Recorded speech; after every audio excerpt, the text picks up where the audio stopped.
Okay, picking up where we left off. If you wanted to find the area between curves with functions, if you had f and g, and this is going back several chapters ago, the area that we would calculate would be the integral from a to b on the subinterval from a to b of simply f of x minus g of x, always taking our top function minus our bottom function. And that's the area between f and g. Likewise, we can find the area between two polar curves. You can see on this picture off to the left, you've got R2 and R1. You're going to have a larger radius, an outer radius, and a smaller radius, an inner radius.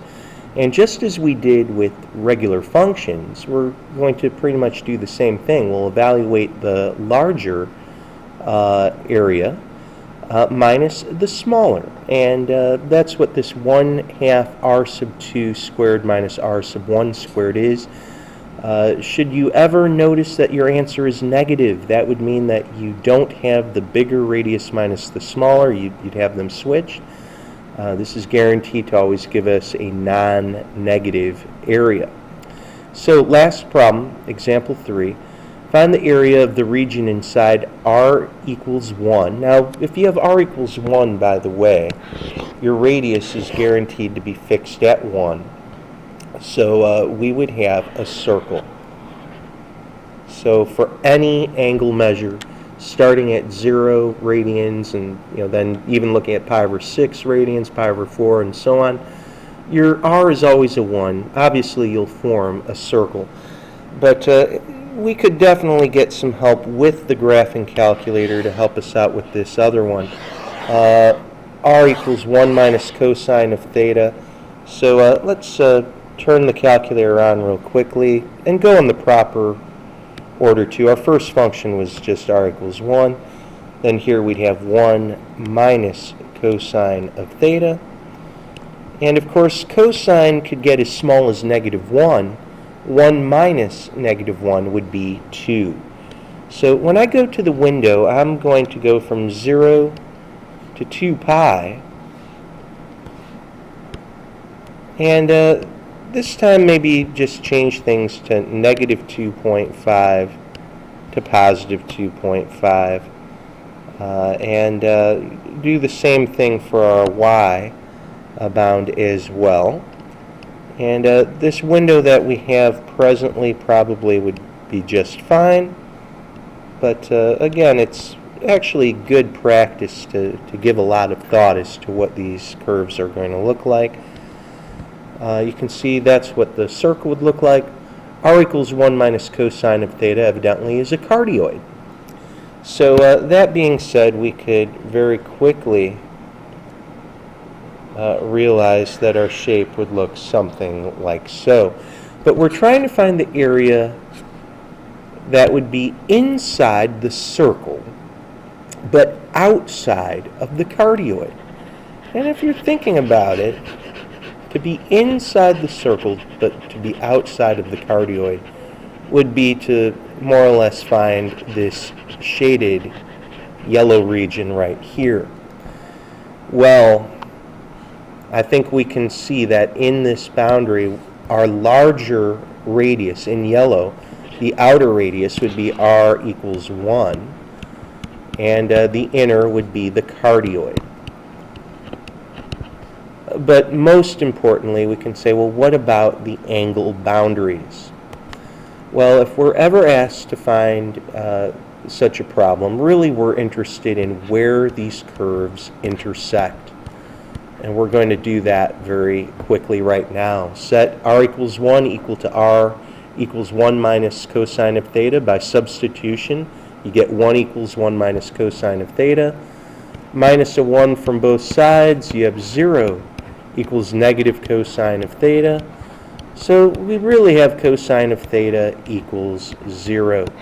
This means that theta could be pi over 2.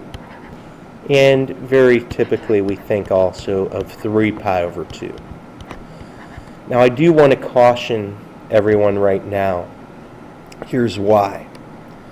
Let's just say that we went to our window and we decided to type in pi over 2 and 3 pi over 2 for our mins and maxes. We might just get a surprise, and we will. When we graph this, you can see we're not focusing in on the region that we really wanted to.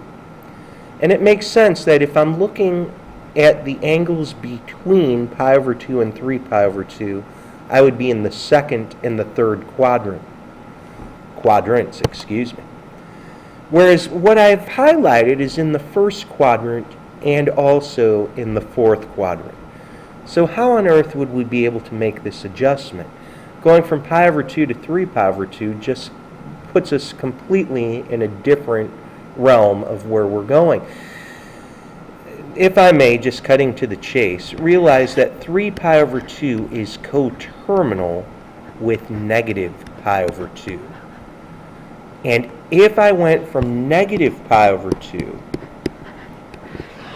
to positive pi over 2, that very well could help us out. Let's see what would happen if we changed our theta min and max. If we went to negative pi over 2, just take a second to type that in, to positive pi over 2.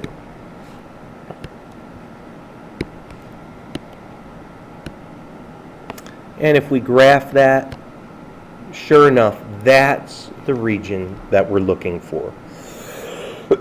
So, what would our final answer look like? Well, we're going to go from negative pi over 2 to positive pi over 2. We'll have 1/2, but we need our big radius, which is 1, and it's big radius squared, minus our little radius, which is 1 minus cosine of theta. That would have to get squared also. And then all we have to do is work that out. Now, by the way, if you're on your toes, you might notice that we could use symmetry. Very likely, if we just went from negative pi over 2 to 0, we would have half of our region, and in fact, we would. And that would be a very clever way to work this problem out.